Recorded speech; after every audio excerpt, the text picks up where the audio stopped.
A audiência que aconteceu ontem, juntamente com os deputados estaduais, claro, de forma virtual, mas onde o governo do estado apresentou medidas, 4 matérias, né, foram apresentadas, foram votadas, 3 delas de operações de crédito. Teve um avanço e qual foi ele? Bom dia. Na realidade, a gente está prevendo, já projetando, melhor dizendo, com base nos documentos fiscais eletrônicos, uma queda da arrecadação já de 30% para esse mês de abril e de até 50% para o mês de maio.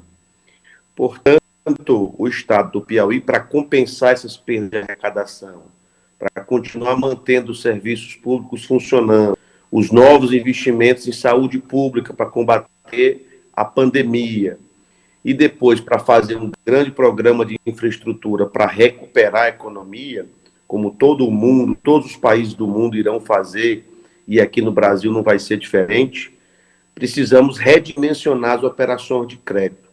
Tanto as possibilidades com bancos públicos, bancos privados, bancos internacionais, e reduzindo o valor.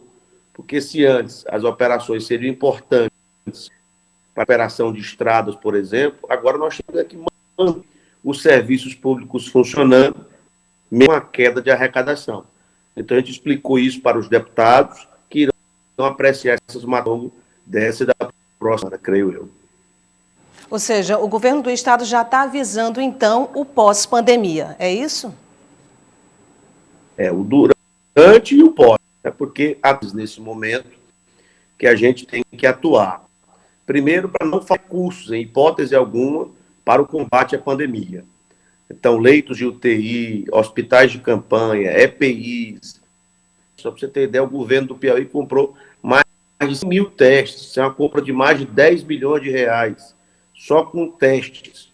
Então, esse é o primeiro momento. O segundo momento, deve compensar as perdas. O governo do estado tem 45% das suas receitas de participação, que o governo federal garante que não vai ter perda nominal, mas vai ter uma perda real, ou seja, o crescimento que teria não vai ter mais esse ano, mas pelo menos não vai ter perda em relação ao mesmo valor do ano passado, mas o restante das receitas são receitas oriundas principalmente do ICMS, que é o que eu falei, tem uma queda de até 50% nesses meses, o isolamento social.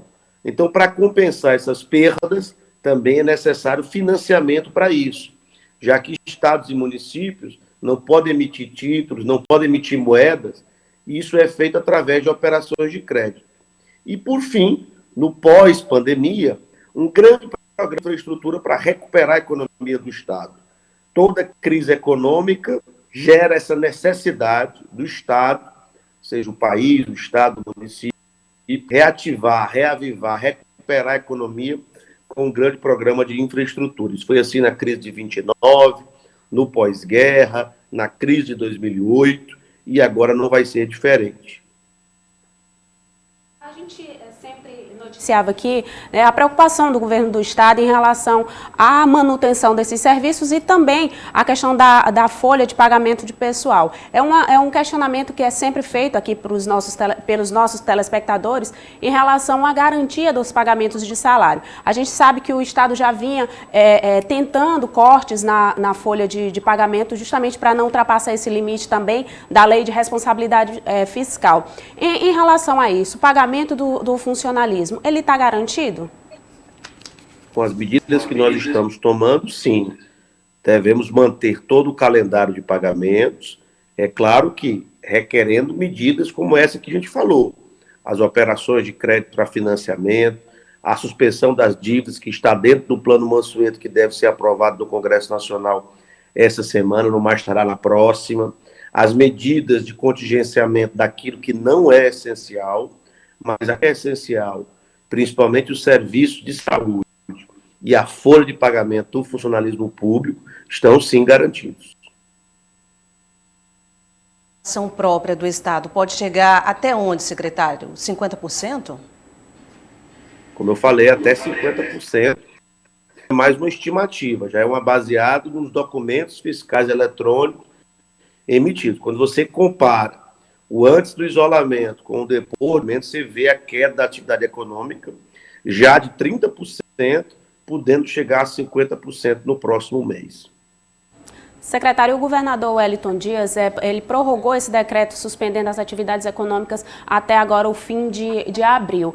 Mas ainda há uma expectativa de que esse prazo ele possa ser prorrogado novamente, porque a gente ainda não tem uma estimativa de quando vamos poder acabar com essa orientação de isolamento social. Essa situação, ela preocupa financeiramente o Estado?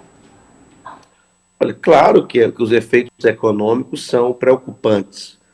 Mas a gente tem essas medidas, já tomamos, na verdade.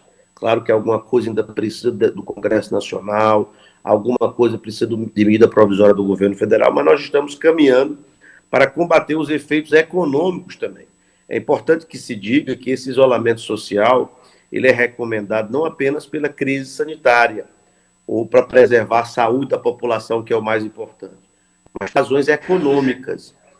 A crise espanhola, da gripe espanhola de 1918, demonstrou isso, que as cidades e regiões afetadas pela gripe espanhola, que se recuperaram economicamente também mais rápido, foram aquelas que fizeram isolamento social precoce e rigoroso. Então, é claro que os efeitos da recessão econômica derivada disso são enormes e são preocupantes.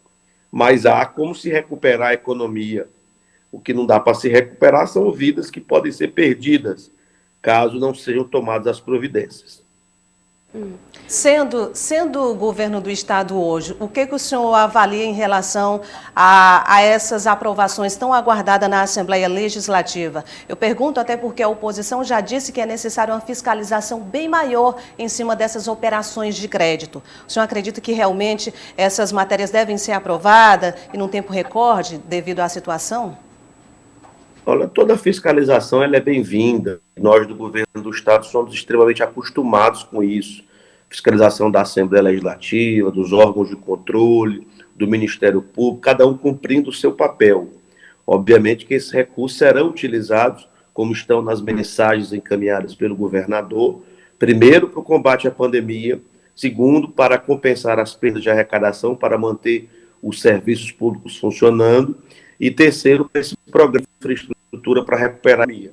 Então, temos confiança, sim, que os deputados serão sensíveis a essas mensagens do governo e irão aprovar. Claro que a decisão é soberana da Casa Legislativa do Estado do Piauí.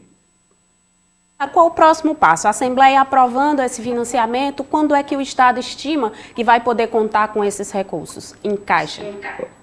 Olha, sendo aprovado o Plano Mansueto, que está prevista a votação para hoje na Câmara, e no Senado acredito que pode ser votado amanhã ou no mais tardar na próxima semana, dentro de 30 a 45 dias, a primeira dessas operações devem ser contratadas e desembolsadas, porque o Plano Mansueto, esse PLP 149, que está na Câmara dos Deputados, ele desburocratiza as operações de crédito, em função também desse momento econômico, desse momento de crise que estamos vivendo em função do coronavírus, da pandemia. Então, a gente acredita que a primeira dessas operações já deve ser destravada dentro de 30 a 45 dias. Outras operações são mais demoradas, porque envolvem organismos internacionais. Aí tem um caminho mais longo, passando pela COFIEX, a Comissão de Financiamentos Externos do Ministério da Economia, passa também pelo Senado. Só que nós temos que pensar no curtíssimo, no curto e no médio prazo, né?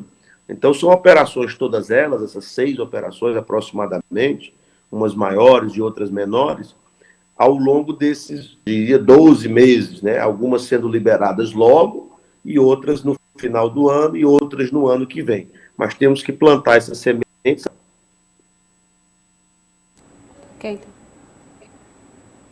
Ok, perdemos aqui o áudio do secretário, mas secretário, quero agradecer demais, mais uma vez, a participação do senhor aqui no Bom Dia News e com certeza a gente está torcendo, se é o melhor para o Estado, que a Assembleia Legislativa, como eu disse, no tempo recorde, como vem acontecendo na Câmara dos Deputados, no Senado Federal, enfim, aprovem essas matérias, porque nesse momento o que a gente está precisando realmente também é de recursos para fazer a diferença, não só na saúde, mas também na área da economia. Um ótimo dia para o senhor. Por todos, obrigado.